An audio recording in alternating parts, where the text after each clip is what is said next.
നമസ്കാരം. ഡൽഹി നഗരത്തിന്റെ നെഞ്ചത്തേക്ക് പാറ്റക്കൂട്ടം പോലെ ഇരച്ചുകയറിയ കോക്രോച്ച് ജനതാ പാർട്ടിയുടെ ആ സർക്കസ് നാടകം രാജ്യത്തെ കൊച്ചുകുട്ടികൾ പോലും തിയേറ്ററിലിരുന്ന് പോപ്കോൺ കുറിച്ച് കാണുന്ന കോമഡി പടത്തേക്കാൾ വലിയ തമാശയായിട്ടാണ് ഏറ്റെടുത്തിരിക്കുന്നത്. നീറ്റ് പരീക്ഷയുടെ മസാലയും കൂട്ടി തലസ്ഥാനത്ത് ഒരു നേപ്പാൾ മോഡൽ റെവല്യൂഷൻ നടത്തിക്കളയാമെന്ന് വ്യാമോഹിച്ച ഈ രാഷ്ട്രീയ അണ്ടർ വാട്ടർ പാറ്റകൾ ഒടുവിൽ ഡൽഹി പോലീസിന്റെ കയ്യിൽ നിന്ന് വാങ്ങിക്കൂട്ടിയ എക്സ്ക്ലൂസീവ് അടി രാജ്യത്ത് സമാനതകളില്ലാത്ത ഒരു ചരിത്ര സംഭവമായി മാറിയിരിക്കുന്നു. നിയമവും ചട്ടവുമൊക്കെ സ്വന്തം തറവാട്ട് സ്വത്താണെന്ന് ധരിച്ച് മുൻകൂർ അനുമതി പോലുമില്ലാതെ നിരോധനാജ്ഞയുടെ ബാരിക്കേഡും തകർത്ത് ചാടിയിറങ്ങിയ ഈ മിനിയേച്ചർ റവല്യൂഷണറികളുടെ കൊമ്പ് പോലീസ് ഒറ്റയടിക്ക് ഒതുക്കിക്കൊടുത്ത ആ കിടിലൻ സീൻ സോഷ്യൽ മീഡിയയിൽ ഇപ്പോൾ കോടികളുടെ വ്യൂസ് വാരിക്കൂട്ടിക്കൊണ്ടിരിക്കുകയാണ്. പാർലമെന്റ് സമ്മേളനത്തിന്റെ തുടക്കത്തിൽ തന്നെ ഡൽഹിയെ ഒരു യുദ്ധക്കളമാക്കി മാറ്റാൻ ചരടുവലിച്ച ഈ മാസ്റ്റർ മൈൻഡുകളുടെ പ്ലാൻ പൊളിഞ്ഞത് നിമിഷങ്ങൾക്കുള്ളിലാണ്. പോലീസിനെതിരെ ഇഷ്ടികയും കുപ്പിയും പെപ്പർ സ്പ്രേയും ചാക്കിൽ കെട്ടിക്കൊണ്ടുവന്ന് എറിഞ്ഞു കളിക്കാൻ നോക്കിയ ഈ അക്രമി സംഘത്തിന് റാപ്പിഡ് ആക്ഷൻ ഫോഴ്സ് കൊടുത്ത കിടിലൻ മറുപടി കണ്ട് എല്ലാവരും ഇപ്പോൾ വായ പൊത്തിപ്പിടിച്ചിരിക്കുകയാണ്. ലാത്തി ചാർജ് തുടങ്ങിയ നിമിഷം മുതൽ ജീവനും കൊണ്ട് ഓടാൻ തുടങ്ങിയ ഈ പാറ്റകളുടെ ഓട്ടം കണ്ടാൽ ഏത് ഒളിമ്പിക്സ് മെഡലുകാരും ലജ്ജിച്ച് തല താഴ്ത്തിപ്പോകും. ഡൽഹി നഗരത്തിന്റെ സമാധാനം കെടുത്താനിറങ്ങിയ ഈ പാറ്റകൾക്ക് കൃത്യമായ ഡോസിൽ മരുന്ന് കൊടുക്കാൻ നമ്മുടെ കേന്ദ്ര സേനയ്ക്ക് കഴിഞ്ഞു എന്നത് രാജ്യസ്നേഹികളായ ഓരോ പൗരനും അഭിമാനകരമായ ഒരു നിമിഷം തന്നെയാണ്. ഇനി ഈ കോപ്രായങ്ങൾക്ക് സ്റ്റേജ് ഡെക്കറേഷൻ നടത്താൻ നമ്മുടെ സ്ഥിരം ആന്റി നാഷണൽ ആർമിയും ലണ്ടൻ റിട്ടേൺ സെലിബ്രിറ്റികളും വണ്ടി കയറി വന്നത് കാണേണ്ട കാഴ്ച തന്നെയാണ്. ഭീം ആർമിക്കാരന്റെ ഡയലോഗും എന്ത് കിട്ടിയാലും ഇന്ത്യയെ അന്താരാഷ്ട്ര തലത്തിൽ നാണം കെടുത്താൻ നടക്കുന്ന പ്രകാശ് രാജിന്റെ മുഖവും പിന്നെ നമ്മുടെ രാഹുൽ ഗാന്ധിയും പ്രിയങ്ക ഗാന്ധിയും ഒക്കെ ഈ അക്രമികളെ ന്യായീകരിച്ച് ഇറങ്ങിയത് കണ്ടാൽ മനസ്സിലാകും ഇവരുടെയൊക്കെ അടുക്കളയിൽ വെന്തുകൊണ്ടിരിക്കുന്ന കഞ്ഞി ഏത് സ്റ്റൗവിലാണ് തിളയ്ക്കുന്നതെന്ന്. പഹൽഗാമിൽ പാക് തീവ്രവാദികൾ നമ്മുടെ സഹോദരങ്ങളുടെ നെഞ്ചിലേക്ക് വെടിയുണ്ട തുളച്ചു കയറ്റിയപ്പോൾ ഒരക്ഷരം മിണ്ടാൻ നാവ് പൊങ്ങാത്ത ഈ സാംസ്കാരിക നായകന്മാർ സോനം വാങ്ചുക് വയ്യാതെ ആശുപത്രിയിലേക്ക് മാറിയപ്പോൾ പെട്ടെന്ന് ഡൽഹിയിലേക്ക് പറന്നു വന്ന് കണ്ണീരൊഴുക്കിയത് കാണുമ്പോൾ സത്യത്തിൽ സഹതാപം തോന്നണോ അതോ അറപ്പ് തോന്നണോ എന്ന് മനസ്സിലാകുന്നില്ല. സമരപ്പന്തലിൽ കട്ടിലിൽ കിടക്കുന്നവരെ കണ്ട് വൈകാരികമായി അഭിനയിക്കാൻ ചെന്ന ഈ സെലിബ്രിറ്റികൾ ഒടുവിൽ പോലീസിന്റെ കണ്ണീർ വാതകവും ലാത്തിയും കണ്ട് വാലുമടക്കി ഓടിയത് കണ്ട് ജനങ്ങൾ ഇപ്പോൾ കൈയടിച്ച് പാട്ടുപാടുകയാണ്. ഈ സമരത്തിന്റെ യഥാർത്ഥ മാസ്റ്റർ പീസ് കഥാപാത്രമായ അഭിജിത്ത് ദീപ്കയുടെ അവസ്ഥയാണ് ഇതിലും വലിയൊരു കോമഡി. സോനം വാങ്ചുക് നടത്തിയത് വെറുമൊരു പട്ടിണി നാടകം മാത്രമാണെന്ന് ജനം തിരിച്ചറിഞ്ഞതോടെ ആ പണി മുഴുവൻ തലയിൽ കെട്ടിവെക്കേണ്ടി വന്ന ദീപ്കയുടെ ഉറക്കം ഇപ്പോൾ പൂർണ്ണമായും നഷ്ടപ്പെട്ടു.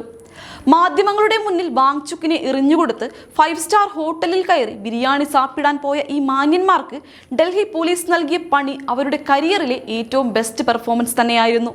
സമരം ചെയ്ത് വിജയം കാണാതെ ഒരിഞ്ചും പിന്നോട്ടില്ലെന്ന് മൈക്കിന് മുന്നിൽ വീരവാദം മുഴക്കിയ ഇയാൾ സംഗതി കൈവിട്ടു പോകുമെന്നും കസ്റ്റഡിയിൽ കിടക്കേണ്ടി വരുമെന്നും ഉറപ്പായ സെക്കൻഡിൽ സർക്കാർ ചർച്ചയ്ക്ക് വിളിച്ച ഉടനെ മുണ്ടൊടുത്ത് ഓടിച്ചെന്ന് നിരാഹാരം അവസാനിപ്പിച്ച ആ തന്ത്രപരമായ മുങ്ങൽ വേൾഡ് ക്ലാസ് കോമഡി സിനിമകളെ പോലും വെല്ലുന്നതായിരുന്നു. പാറ്റകളുടെ വാലിൽ തീ പിടിച്ചപ്പോൾ സമരം അവസാനിപ്പിച്ച് തടിയൂരിയ ഈ നേതാക്കന്മാരുടെ കപട നാടകങ്ങൾ രാജ്യത്തെ സാധാരണക്കാർ പോലും ഇപ്പോൾ പുച്ഛിച്ച് തള്ളിക്കഴിഞ്ഞു. ലഡാക്കിലെ 2 എഡ്യൂക്കേഷണൽ ഇൻസ്റ്റിറ്റ്യൂട്ടുകളുടെ മറവിൽ അമേരിക്കൻ ശതകോടീശ്വരനായ ജോർജ് സോറോസിന്റെയും ഫോർഡ് ഫൗണ്ടേഷന്റെയും കയ്യിൽ നിന്ന് കോടിക്കണക്കിന് രൂപയുടെ വിദേശ ഫണ്ട് വാരിക്കൂട്ടി രാജ്യത്തിനെതിരെ അട്ടിമറി കളിക്കാൻ നോക്കിയവരുടെ സാമ്രാജ്യമാണ് മോദി സർക്കാർ പൂട്ടിയിട്ടത്. ആ ഫണ്ട് പൈപ്പ് ലൈൻ പൂർണ്ണമായി കട്ടായതിന്റെ കലിപ്പിലാണ് ഇപ്പോൾ ഈ പാറ്റകളെല്ലാം ചേർന്ന് ഡൽഹിയിൽ തെരുവ് നാടകങ്ങൾ കളിക്കുന്നത്. റബേക്ക നോർമൻ എന്ന അമേരിക്കക്കാരിയിലൂടെ വിദേശ ഫണ്ടുകൾ കൈക്കലാക്കാൻ പഠിച്ച വിദ്യയൊക്കെ പാളിപ്പോയതിന്റെ മടുപ്പിലാണ് സോനം വാങ്ചുക്കും കൂട്ടരും ഈ കോപ്രായങ്ങൾ കാണിക്കുന്നത്. വിദേശ ശക്തികളുടെ കൊട്ടേഷൻ വാങ്ങി നാട്ടിൽ അരാജകത്വവും കലാപവും ഉണ്ടാക്കാൻ നോക്കിയ ഇവരെ ഡൽഹി പോലീസ് കൈകാര്യം ചെയ്തത് 100% ശരിയായി പോയി എന്ന് പറയാതെ വയ്യ. ഈ പാറ്റകളുടെ സമരത്തെ വെള്ളപൂശാൻ രാഹുൽ ഗാന്ധിയും പ്രിയങ്കയും എക്സിൽ നടത്തിയ പ്രഭാഷണങ്ങൾ കണ്ടാൽ ഏത് കൊച്ചുകുട്ടിയും ഒന്ന് പുച്ഛിച്ച് ചിരിച്ചു പോകും. 50ലധികം പോലീസ് ഉദ്യോഗസ്ഥരെ ഹോസ്പിറ്റലിലാക്കിയ ആ ഭീകരമായ ആക്രമണങ്ങളെല്ലാം വെള്ളപൂശി സർക്കാരിനെതിരെ വിരൽ ചൂണ്ടാൻ നോക്കുന്ന ഈ പ്രതിപക്ഷ നേതാക്കളുടെ രാഷ്ട്രീയ പാപ്പരത്തമാണ് ഇവിടെ പൂർണ്ണമായി അഴിഞ്ഞു വീണിരിക്കുന്നത്. സമരം ചെയ്തവർ ആരും വിദ്യാർത്ഥികളല്ലെന്നും പുറത്തുനിന്ന് കൊട്ടേഷൻ വാങ്ങി കലാപമുണ്ടാക്കാൻ ഇറങ്ങിയ ക്രിമിനലുകളാണ് ഇവരെന്നും ഡൽഹി പോലീസ് CCTV CCTV ദൃശ്യങ്ങൾ സഹിതം പുറത്തുവിട്ടതോടെ ഈ കോക്രോച്ച് ജനതാ പാർട്ടിയുടെയും അവരുടെ വിദേശ സ്പോൺസർമാരുടെയും സകല മുഖംമൂടികളും ഒരേപോലെ കത്തി നശിച്ചിരിക്കുകയാണ്. രാജ്യത്തിന്റെ തലസ്ഥാനത്ത് അക്രമം കാണിച്ച് അധികാരത്തിലെത്താം എന്ന വ്യാമോഹവുമായി ഇറങ്ങിയ ഈ പാറ്റക്കൂട്ടത്തിന് ഡൽഹി തെരുവിൽ കിട്ടിയ അടി അവരുടെ 7 തലമുറയ്ക്ക് ഓർക്കാനുള്ള വകയായിട്ടാണ് ചരിത്രത്തിൽ അടയാളപ്പെടുത്താൻ പോകുന്നത്. രാഷ്ട്രീയ സ്റ്റണ്ടുകൾ കാണിച്ച് കയ്യടി നേടാൻ നോക്കിയ ഈ സമരക്കാർ ഒടുവിൽ പെരുവഴിയിലായ കാഴ്ചയാണ് പിന്നീട് ഡൽഹി കണ്ടത്. സാധാരണക്കാരുടെ പ്രശ്നങ്ങൾക്ക് പരിഹാരം കാണാനല്ല, മറിച്ച് ഡൽഹിയുടെ ക്രമസമാധാനം തകർത്ത് അന്താരാഷ്ട്ര മാധ്യമങ്ങളിൽ വാർത്തകളിൽ ഇടം നേടാൻ മാത്രമായിരുന്നു ഇവരുടെ ഈ വേഷം കെട്ടലുകൾ മുഴുവൻ.